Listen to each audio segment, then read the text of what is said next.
Hai para penggemar HC74, buat video YouTube itu susah. Dari mulai perencanaan, syuting, edit video, sampai buat thumbnail, semua sangat menyita waktu dan tenaga. Tapi berjam-jam bikin kepala pusing, sampai akhirnya video beres dan siap untuk diupload. Video kali ini pasti bakalan viral. Namun kenyataan yang terjadi, yang nonton videonya hanya cuma 2 orang, itu pun diri kita sendiri, yang satunya teman kita. Bagaimana dapat 4.000 jam tayang kalau setiap upload yang nonton cuma 2 orang? Masalahnya kalau jadi YouTuber itu bukan sekedar membuat konten, tapi ada sisi lain yang harus dimengerti dan pahami. Dan untuk mendapatkan view harus dimulai dengan impression. Seorang viewer bisa menemukan banyak video di beranda dan di bagian suggested video atau di bagian pencarian video. Jika thumbnail kita muncul di salah satu tempat tersebut, maka viewer akan bisa menemukan video kita. Dan inilah yang dinamakan impression, yaitu seberapa banyak thumbnail sebuah video yang ditampilkan di YouTube. Entah itu ditampilkan di beranda, di penelusuran, atau bisa di halaman lainnya. Semakin besar jumlah impression yang didapat, maka semakin besar peluang kesempatan sebuah video untuk mendapatkan view yang tinggi. Jadi kalau video kalian kurang mendapatkan view, penyebab utamanya karena video tersebut tidak banyak mendapatkan impression. Dalam kata lain, videonya hanya ditemukan oleh sedikit viewer atau bahkan sama sekali tidak ada viewer yang menemukan. Ibaratnya YouTube itu lautan konten yang luas, dan video kita berada di dasar lautan yang paling dalam, sehingga sangat sulit untuk ditemukan. Agar bisa terlihat, kita harus memunculkan video tersebut ke permukaan itu. Terus bagaimana caranya agar sebuah video tersebut bisa muncul ke permukaan YouTube? Untuk menjawab pertanyaan tersebut, kita harus memiliki gambaran mengenai cara algoritma YouTube bekerja. Tugas dari algoritma YouTube itu adalah untuk mencarikan video relevan untuk viewer, bukan mencarikan viewer untuk sebuah video. Dan ini dikatakan langsung oleh YouTube. Di sini dikatakan juga, buatlah video yang akan membuat penonton Anda senang. Jadi jika sebuah video yang mampu memuaskan viewer, maka video tersebut akan mendapatkan lebih banyak impression. Tapi bagaimana kita bisa membuat viewer puas kalau tidak ada seorang pun tahu akan keberadaan video kita? Hal pertama yang harus kita lakukan adalah optimasi metadata video. Dengan mengoptimasi metadata yang relevan dengan isi video, algoritma YouTube akan lebih mengerti topik dari video tersebut. Di saat ada viewer yang mencari video dengan topik tersebut, maka video akan muncul di hasil penelusuran dan terlihat oleh viewer. Jadi kita harus memastikan topik video yang kita pilih adalah topik yang sering dicari oleh viewer. Semakin banyak viewer mencari topik tersebut, maka semakin besar kesempatan dari sebuah video untuk mendapatkan viewer yang tinggi. Hasil penelusuran adalah salah satu permukaan yang wajib ditarget oleh seorang YouTuber pemula agar bisa mendapatkan view. Sedangkan permukaan lainnya yang merupakan 2 sumber view terbesar, itu beranda dan suggested, lebih sulit untuk ketarget. Kalau kita lihat video-video yang di beranda, kebanyakan video-video dari channel yang sudah berkembang. Jadi sebuah langkah awal untuk channel kecil, target dulu halaman penelusuran channel YouTube. Jika sudah berhasil dan subscribe mulai bertambah, baru kita bisa merapat ke suggested dan beranda.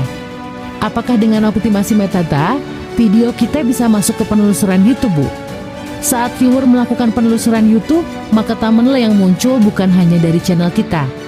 Ini selalu ada persaingan dari channel-channel lain. Kebanyakan viewer hanya memilih video yang berada di posisi atas, yang thumbnailnya menarik perhatian mereka.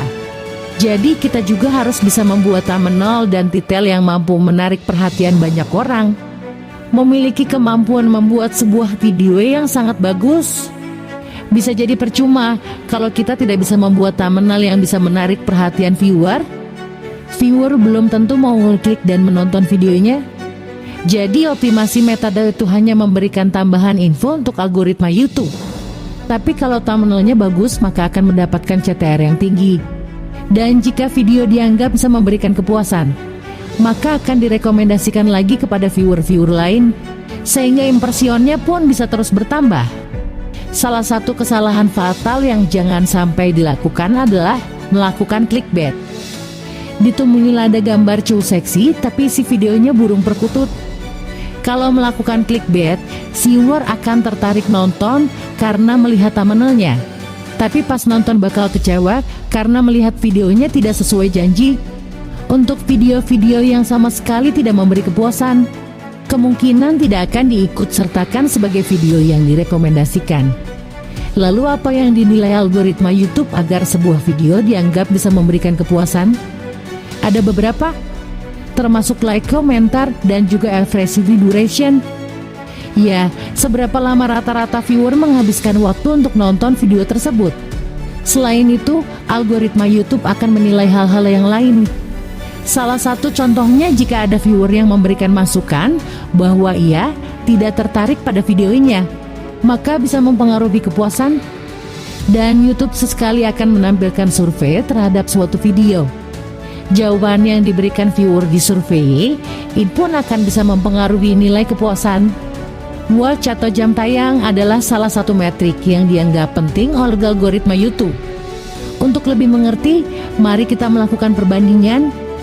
Jika video berdurasi 5 menit dan memiliki average view duration 2 menit 50 detik, artinya rata-rata viewer menonton sampai 50% dari total durasi.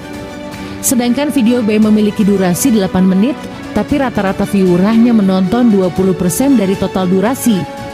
Berarti average view durasinya hanya sekitar 1 menit 36 detik. Jadi video manakah yang memiliki potensi lebih besar untuk direkomendasikan oleh algoritma YouTube? Jawabannya adalah video A, walaupun durasinya lebih pendek, tapi average view duration video lebih tinggi. Sehingga watch-nya pun akan lebih tinggi. Artinya video A dinilai bisa memberi kepuasan lebih dibanding video B. YouTube akan membandingkan video kalian dengan video-video dari channel lain yang topiknya sama atau mirip. Jadi pelajari juga apa kelebihan dan kekurangan dari channel-channel lain, agar kalian bisa membuat thumbnail dan video lebih baik lagi.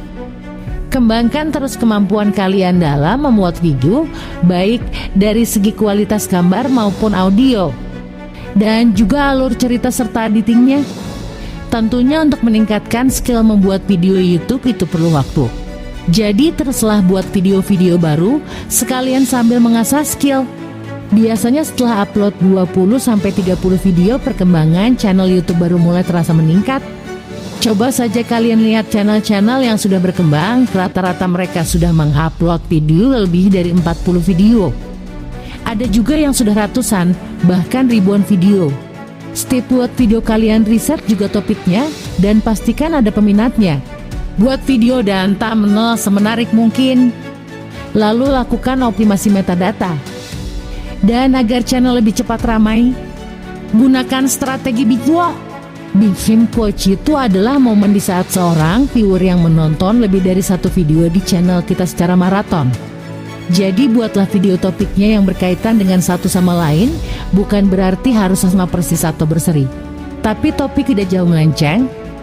Kalau kalian familiar dengan film-film drakor, semua berkaitan walaupun ceritanya berbeda, tapi ada 1-2 hal yang mengaitkan pada film-filmnya.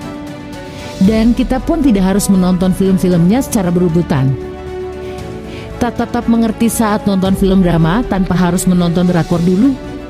Viewer YouTube itu tidak akan menemukan, jadi video-videonya harus berkaitan, tapi tidak harus ditonton secara berurut. Selanjutnya kalian pasang link dari video-video yang berkaitan di deskripsi video kalian. Di setiap akhir video pasang juga instructions ke video yang topiknya berkaitan. Kalian pun bisa pasang link video di komentar, terus pin komentarnya seperti ini.